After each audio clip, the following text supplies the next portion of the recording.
ఓం నమో వెంకటేశాయ. ఈరోజు ప్రెస్ మీట్లో మరొక టీటీడీ స్కామ్, జగన్ ప్రభుత్వంలో మరొక స్కామ్ బయటపడింది. మొన్న టీటీడీ చైర్మన్ గారు చెప్తే దాని మీద కొంచెం ఆరాధిసి కొన్ని వివరాలు సేకరించాం.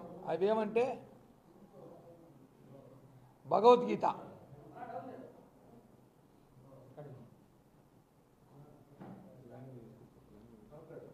హిందీ, తమిళ్, తెలుగు, కన్నడ, ఇంగ్లీష్, ఇంకా జపానీస్, ఉర్దూ మర్చిపోయింటున్నారు. ఇంకేస్తారు వదిలితే కూడా వాళ్ళు డబ్బుల కోసం. ఈ 5 భాషల్లో అయినారు భగవద్గీతని. ఎంత దారుణం అంటే మేము ఒకటే అడుగుతున్నాం అన్న, మనందరికీ తెలుసు చిన్నప్పటి నుంచి మన భగవద్గీత గురించి అందరం దైవంతో భావిస్తాం. ఇంత పెద్ద పుస్తకం చూసుకుంటాం భగవద్గీత, లేదా ఇంత పుస్తకం చూసుకుంటాము. ఇంత పుస్తకం భగవద్గీత చూసామన్నా మనం. ఒకప్పట్లో సినిమా పాటలు వచ్చేది మనకి, తిరుపతిలో మనం పాటల పుస్తకాలు చూసేవాళ్ళం, అందరికీ గుర్తుంటుంది. ఇప్పుడు కాబట్టి యూట్యూబ్లు, MP3లు అవి చేసిన జనాలు పట్టించుకోవట్లేదు. అప్పుడు పాఠక పుస్తకాలు చదివేవాళ్ళం. ఈ రోజుల్లో భగవద్గీత అంటే మన తరతరాలు హిందూ సాంప్రదాయం సంబంధించి హిందువులకి ఒక బ్రాండ్ సెంటిమెంట్గా దేవునితో కొలుస్తాం భగవద్గీతని. అటువంటి భగవద్గీతని లాస్ట్ ప్రభుత్వంలో కరుణాకర్ రెడ్డి గారి హయాంలో ఆయన దిగిపోయి ముందు చేసిన ప్రింట్ ఇది. 5 బుక్కులు కలిపిన 50 గ్రాములు కూడా లేవు. భగవద్గీత మామూలు మనకు కేజీలు ఉంటుంది అనుకుంటా, 50 గ్రాములు కూడా లేవు. 700 శ్లోకాలతో భగవద్గీత ఉంటుంది. నాకు కూడా చాలామంది స్వామీజీతో పొద్దున మాట్లాడా, స్వామి భగవద్గీత ఎన్ని శ్లోకాలు ఉంటాయంటే 700 శ్లోకాలతో ఉంటాయి నాయన అన్నాడు. ఇది ఎక్కడున్నాయి నాకు అర్థం కావట్లేదు. 700 శ్లోకాలు అర్థం కావట్లా. దీంట్లో ఒక డైలాగ్ అయితే రాస్తున్నారు పెద్దదిగా, మాట తప్పని మడమ తిప్పని మహనీయులకు బాసటగా నిలిచింది అని హెడ్డింగ్ పెట్టారు. ఎందుకు పెట్టారో ఇది నేను కరుణాకర్ రెడ్డి గారిని అడగాలి. ఒకటి, వ్యాస మహర్షి గారు భగవద్గీత రాశారు దశాబ్దాల ముందు. ఇప్పుడు ఈ దశాబ్దాల్లో కరుణాకర్ రెడ్డి రాసినట్టుంది భగవద్గీత. ఇది దేవి ధర్మారెడ్డి, కరుణాకర్ రెడ్డి గారు రాసినట్టుంది భగవద్గీత. వీళ్ళిద్దరు రాసినట్టుంది దశాబ్దాల్లో. కలియుగం భగవద్గీత అనుకుంటాం దీన్ని, లేకపోతే ఏంటండి అసలు భగవద్గీతలో. నేను మొన్న టీటీడీ చైర్మన్ గారు మాట్లాడుతూ భగవద్గీతలో స్కామ్ చేశారు అంటే నాకు బాధేసింది. వాళ్ళని పిలిచి వాళ్ళని తిట్టకూడదు. ఇప్పుడు ఎవరు ధర్మారెడ్డిని, కరుణాకర్ రెడ్డిని పిలిచి సాల్వా కప్పాల్సింది పోయి, సన్మానించాల్సింది పోయి వాళ్ళని తిడితే అట్ట మనము తిట్టకూడదు. ఏందండి 15 పేజీల భగవద్గీత రాష్ట్రాన్ని మనం తిడతామా? ఇంత పెద్ద బుక్ చదివేసి పని లేకుండా 15-16 పేజీలతో భగవద్గీత రాసినట్టు సన్మానం చేయాలి మనం. భూమన కరుణాకర్ రెడ్డి గారిని, ఏవి ధర్మారెడ్డి గారిని సన్మానం చేయాల్సిన అవసరం ఎంతైనా ఉంది. హిందువుల మనోభావాలకు ఎంత దారుణమైన దెబ్బతీయడం అంటే ఎంత పెద్ద స్కామ్ ఇది. 5 భాషల్లో 1 కోటి పుస్తకాలు అన్నారు. అంటే ఒక్కొక్క భాషలో దాదాపు 20 లక్షల పుస్తకాలు కొట్టారు. ఈ పుస్తకం కాస్ట్ ఎంత అంటే ఇదే మనం చెప్పాలి. ఇంకా ఎంత పడుతుందో నాకు తెలీదు. స్కామ్ అయితే మాత్రం కోట్లలో జరిగింది. ఇప్పుడు మనం ఒక బడ్జెట్ చెప్పామనుకోండి, వాళ్ళది కాదు ఇంకా తక్కువ చెప్తారు. అది వాళ్ళే చెప్పండి. టీటీడీని అడుగుతున్నాం ఒకటే, ఇప్పుడు 40 లక్షల పుస్తకాలకు పైగా టీటీడీ గోడౌన్లో పడుంది. ఇవి రేపు వెళ్తాం, మీడియా కూడా రండి, మనం వెళ్దాం, వెళ్ళి చూద్దాం ఒకసారి. పర్మిషన్ తీసుకొని గోడౌన్లోకి వెళ్ళి టీటీడీ డబ్బులతో, అంటే మన డబ్బులతో, తిరుమల తిరుపతి దేవస్థానం డబ్బులతో ఎన్ని కోట్లు పెట్టి పుస్తకాలు కొట్టారు భగవద్గీత పేరుతో. ఇది ఎక్కడుంది? ఇప్పుడు ఇవన్నీ గోడౌన్లో ఉన్నాయి. ధర్మ ప్రచార పరిషత్ వాళ్ళు ఏం చేస్తున్నారు? కనీసం దీన్ని భక్తులుగా పంచండి అయ్యా. పంచాలంటే దీనిలో కారణం ఏమంటే ఈ పుస్తకం రాసినట్టు కరుణాకర్ రెడ్డి గారు, ఏవి ధర్మారెడ్డి పేర్లు వేసుకున్నారు. ఇది పబ్లిసిటీ. భగవద్గీతలు మీరు రాశారా? భగవద్గీత రాసి దశాబ్దాల ముందు రాస్తే మీకే సంబంధం, మీ పేర్లు ఎలా వేసుకుంటారు చూడండి. పబ్లిష్డ్ బై శ్రీ ఏవి ధర్మారెడ్డి 2వ పేజీలో.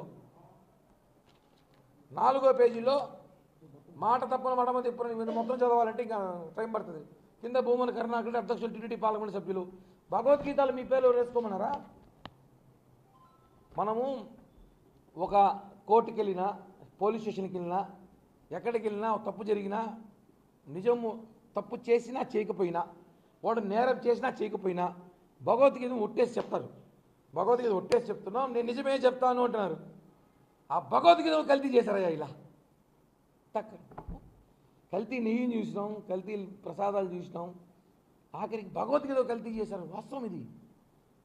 అందరి డౌటు. ఇప్పుడు ఒక మీడియా మిత్రుడు అడిగాడు, ఇది భగవద్గీతని అడిగాడు. అవును సార్ అన్న. ఇట్లా చూసినాడు, ఇన్ని 10 పేజీలు అన్నాడు. ఏం రాశారు దీంట్లో? ఇప్పుడు దీనికి ఆన్సర్ ఎవరు చెప్తారు? భూమన కరుణాకర్ రెడ్డి చెప్తారా? ఏవి ధర్మారెడ్డి లేడు, పారిపోయినట్టున్నాడు. మా అవ్వ రోజావ నేను ఏదో మాట్లాడింది దీని గురించి కూడా, ఆమె చెప్తుందా? నేను టీటీడీ చైర్మన్ గారు మొన్న చెప్పాను ఒక విషయంలో ఆరాధిస్తే, దాన్ని బట్టి బాగా నాకు అబ్జర్వ్ అయింది. ఈ భగవద్గీత డబ్బులతో తిరుపతి ఎలక్షన్లు చేశారంట వాళ్ళు. అధర్మమైన డబ్బుతో ఎలక్షన్ చేశారు కాబట్టే చిత్తుగా తిరుపతిలో ఓడిపోయినారు. అధర్మమైన డబ్బు ఇది. వెంకటేశ్వర స్వామి డబ్బుతో భగవద్గీత పేరుతో మీరు ఎలక్షన్ చేశారు కాబట్టి మీరు ఓడిపోయారు తిరుపతిలో దారుణంగా. ఇప్పుడు ఈ లెక్కాచారం ఎవరు చెప్తారు?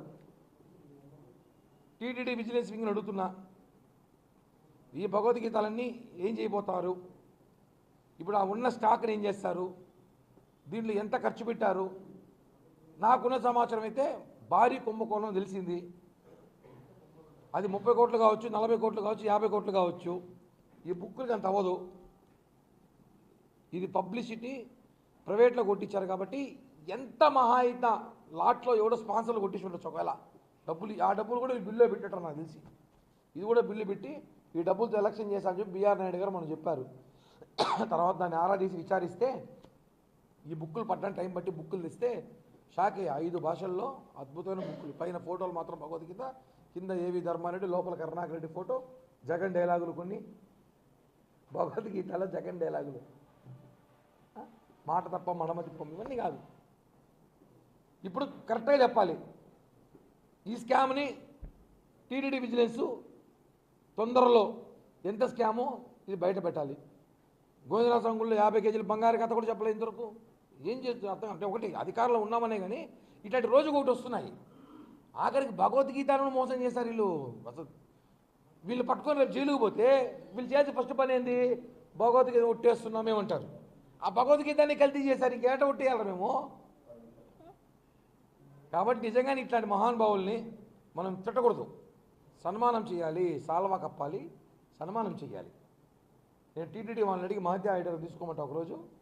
మనమంతా ఈ కవులు, గొప్ప కవులు వీళ్ళు, ఈ 2 కవులను పిలిపించి సన్మానం చేద్దామండి. ఎందుకంటే భగవద్గీతలో వీళ్ళ పేర్లు వేసుకొని వీళ్ళు పబ్లిసిటీ చేసుకున్నందుకు వీళ్ళు సన్మానం చేయాల్సిందిగా కోరుతూ, ఇంకో విషయానికి వస్తే, ఒక ఇది జగన్మోహన్ రెడ్డి ఒక టైటిల్ ప్రభువా క్షమించు అనేసి ఒక పేపర్ ఆర్టికల్ వేశాడు ఈ మధ్యలో, చాలా రోజుల క్రితం, కొన్ని సంవత్సరాల క్రితం. ఇది ఎందుకు వేశాడు చెప్తున్నా అంటే, 13వ తేదీ సాక్షి ఫ్యామిలీ అనుబంధంతో యేసు ప్రభువ ఫోటో ప్రచారణ విషయంలో ఘోరమైన తప్పిదం జరిగిన సాక్షి దినపత్రిక రావడం వల్ల దాన్ని అంగీకరిస్తూ ఇందుకు వ్యక్తిగతంగా బాధ్యులైన ఎడిటర్, తూర్పుగోదావరి చెందిన పాస్టర్ కుమార్ ఎడిటర్ను బదిలీ చేస్తూ దీనికి నేను ప్రధాన ప్రభువా క్షమించని చెప్పి జగన్మోహన్ రెడ్డి రాశాడు. టీటీడీ కల్తీ మీద ఇంత రాద్ధాంతం జరుగుతోంది, దేశం ప్రపంచ వ్యాప్తంగా జరుగుతోంది. అసెంబ్లీ, శాసన మండలి, పార్లమెంట్లో మాట్లాడుతున్నారు, మీడియా, సోషల్ మీడియా డిబేట్ జరుగుతుంటే ఎందుకు జగన్మోహన్ రెడ్డి కనీసం క్షమించమని అడగకపోయినా కనీసం తప్పైందో లేదో చెప్పలేకుండా కనీసం తప్పించుకుని తిరుగుతున్నాడు అంటే ఎంత స్వార్థం అండి. అంటే మేము ఒక మతం గురించి మేము ఎప్పుడు మాట్లాడడం. జనసేన పార్టీలో అన్ని మతాలు ఉన్నారు, అన్ని కులాలు ఉన్నారు. కానీ సనాతన ధర్మంలో భాగంగా ఇలాంటివి మీరు చేసినప్పుడు, మా హిందువుల మతం దేవుళ్ళ మీద దాడులు జరుగుతుంటే, మమ్మల్ని అవమానిస్తుంటే, ఇలాంటివన్నీ బుక్కులు కొట్టి మీరు మరీ అవమానిస్తుంటే కూడా మీరు ఎందుకు ఒక క్షమాపణ చెప్పలేకపోతున్నారు? అంటే మేమంటే చిన్న చూపా మీకు? పవన్ కళ్యాణ్ గారు అందుకే చెప్పేది, మనమంటే లెక్కలేని తరంలో ఉన్నారు వాళ్ళనేసి. ఇది కరెక్ట్ కాదు. ఇది ఉదాహరణ చూపిస్తున్నా. ఇలాంటివన్నీ చేస్తున్నారు కాబట్టి ఇలాంటి క్షమాపణలు కోరుతున్నారు. మాకు మాత్రం క్షమాపణలు ఏమి ఉండవు. కాబట్టి భగవద్గీత స్కామ్ను మాత్రం దయచేసి ఇలాంటివన్నీ బయట పెడతారనే వ్యక్తిగత విషయాలు మాట్లాడడం,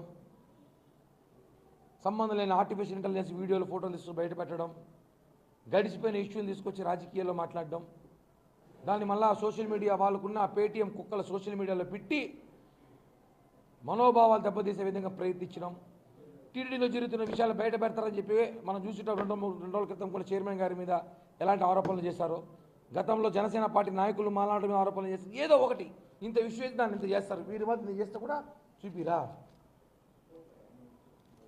వ్యక్తిగతంగా టార్గెట్ చేస్తారు, విమర్శిస్తారు, మీరే క్రియేట్ చేస్తారు.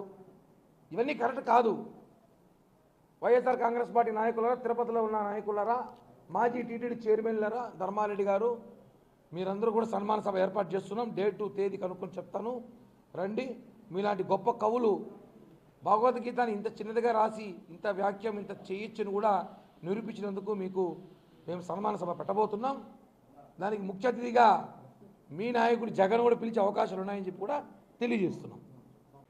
టీటీడీలో మరో స్కామ్ ఇది, భగవద్గీత పేరుతో కోట్ల స్కామ్. వాస్తవం అది ఎన్ని కోట్లు అనేది అధికారులు చెప్పాలి. నేను 40, 30, 40, 50 కోట్లు అంటాను. దానిపైనే ఉండొచ్చు. కోటి పుస్తకాలు అంటే దాదాపు 5 భాషలు అంటే పెద్ద కథే ఇది.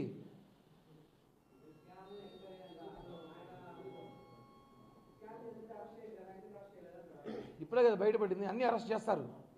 మేము చేసిన అన్ని అరెస్ట్ చేసి ఈయన 5 ఏళ్ళు జైల్లో ఉంటాడు. ఇంకా మొత్తం బయట వచ్చే ప్రసక్తే లేవు. అన్నీ ఉన్నాయి. ఒకటి తీస్తున్నాం కదా, వాళ్ళ ప్రభుత్వం కాదు కదా వెంటనే బయట వేసి తీసుకెళ్ళి లోపడానికి. అన్నీ ఎంక్వైరీ జరుగుతుంది. ఇది మొన్న మాకు తెలియదు. మొన్న టీటీడీ చైర్మన్ బిఆర్ నాయుడు గారు చెబితేనే ఈ భగవద్గీత డబ్బులు ఎలక్షన్ చేస్తారంటే ఆలోచించిన అంత డబ్బులు వచ్చినాయి భగవద్గీతలు అనేసి. అది ఏంది కనుక్కుంటే 2 రోజులు పెట్టింది నాకు. భగవద్గీత దాని డీటెయిల్స్ తీసుకొని దాన్ని పట్టి బుక్కులు తెప్పించుకొని వేరే మిత్రులు దగ్గర బుక్కులు తెప్పించుకొని ఆ డేటా తీసుకొని ఆ ప్రింటింగ్ ప్రెస్లో అడిగి అసలు ఏంది, ఎందుకు ఇది బయట పెట్టలేదు ఇన్ని రోజులు, ఎందుకు ఇన్ని 2 సంవత్సరాలు అవుతుంది ఇది, ఎందుకు బయట రాలేదు ఎవరు కూడా, ఎందుకు దాచిపెట్టారు దీన్ని నేను కనుక్కో ప్రయత్నం చేస్తున్నాం. ఈ ప్రయత్నంలో భాగంగానే ఆ డైవర్ట్ చేయడానికో వ్యక్తిగత విమర్శలు, వ్యక్తిగత దాడులు, చైర్మన్ గారిని కానివ్వండి ఇంకొక మాట్లాడడం, ఇవన్నీ కూడా ఇలాంటి బయట వస్తాయనేసే. ఈ డబ్బులతో ఎలక్షన్ చేశారు కాబట్టి పాపాత్మ డబ్బులతో పాపాలు చిచ్చుతుగా ఓడిపోయారు. దీన్ని ఖచ్చితంగా సీరియస్ తీసుకొని ప్రపంచంలో హిందువులందరూ భగవద్గీత చూసే ప్రతి ఒక్కరు చెప్తున్నా ఖండించండి. భగవద్గీత ఎలా ఉంటుందా? 5 బుక్కులు అయితే 50 గ్రాములు లేవు. దీనికి నాకు తెలిసి 40, 50 కోట్లు పెట్టారట.